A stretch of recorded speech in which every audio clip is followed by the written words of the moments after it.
নমস্কার। অন্নপূর্ণা ভান্ডারের নতুন পোর্টাল কিন্তু চালু হয়ে গেল। এখন যদি আপনারা গুগলে লক্ষ্মী ভান্ডার লিখে সার্চ করেন তাহলে কিন্তু অন্নপূর্ণা ভান্ডার এই পোর্টালটি ওপেন হয়ে যাবে এবং ওয়েবসাইটের নাম হচ্ছে socialsecurity.wb.gov.in। এটা একটি সরকারি পোর্টাল।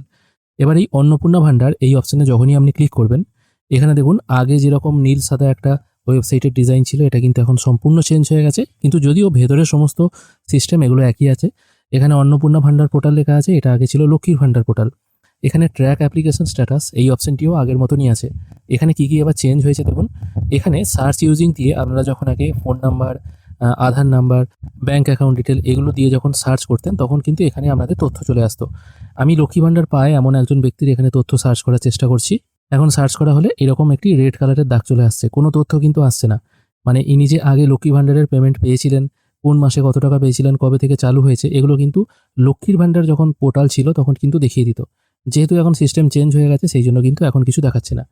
সব কিছু লেখা একই আছে, শুধুমাত্র লক্ষ্মীর ভান্ডারের জায়গায় অন্নপূর্ণা ভান্ডার এই কথাটি লেখা হয়ে গেছে আর স্ট্যাটাসগুলো এখন মিসিং। এবার এর কারণ হতে পারে, কারণ আমরা প্রত্যেকেই জানি বলা হয়েছিল যারা লক্ষ্মীর ভান্ডার পেতেন কিন্তু অ্যাক্টিভ মানুষ আছেন, মানে যারা মারা যাননি অথবা যারা বাংলাদেশের নাগরিক নন, এরকমও তো অনেকে পেতেন, এটা অন্তত বোঝা যাচ্ছে। এই জিনিসগুলো ভেরিফাই হবে, ভেরিফাই হওয়ার পর কিন্তু ওই পুরাতন লক্ষ্মীর ভান্ডারের পোর্টাল থেকে এই পোর্টালে নামগুলো ট্রান্সফার করা হবে। তখন কিন্তু আপনারা আপনাদের ফোন নাম্বার বা ব্যাঙ্ক অ্যাকাউন্ট নাম্বার পুট করে আপনাদের স্ট্যাটাসটা দেখতে পারবেন। যেহেতু এই সিস্টেমটা আজকে বিকেল থেকে চালু হয়েছে সেই জন্য এখনও পর্যন্ত কারুরই এখানে নামধাম শো হচ্ছে না। যখনই ওইগুলো ভেরিফাই হওয়ার পর, মানে যারা লক্ষ্মীর ভান্ডার পেতেন তারা যদি বৈধ মানুষ হন আর কি, যাদের নাম ভোটার লিস্ট থেকে কাটা যায়নি, এরকম এই জিনিসগুলো যদি ভেরিফাই হওয়ার পর যদি এই পোর্টালে আপলোড করা হয় তাহলে তো আপনাদের সমস্ত তথ্য এখানে পাওয়া যাবে। অথবা এটাও হয়তো হতে পারে এখন সবারই, মানে লক্ষ্মীর ভান্ডার যারা পেতেন বৈধ হন বা অবৈধ হন সবারই নাম হয়তো অন্নপূর্ণা ভান্ডারে ট্রান্সফার হবে। তারপর এখান থেকে হয়তো স্ট্যাটাসটা দেখা যাবে, তিনি বৈধ না অবৈধ, তিনি হয়তো মারা গেছেন, সেই স্ট্যাটাসটা হয়তো এখান থেকেই দেখা যেতে পারে। এই মুহূর্তে কিছু বলা যাচ্ছে না, কারণ এই মুহূর্তে স্ট্যাটাস কিছুই দেখা যাচ্ছে না।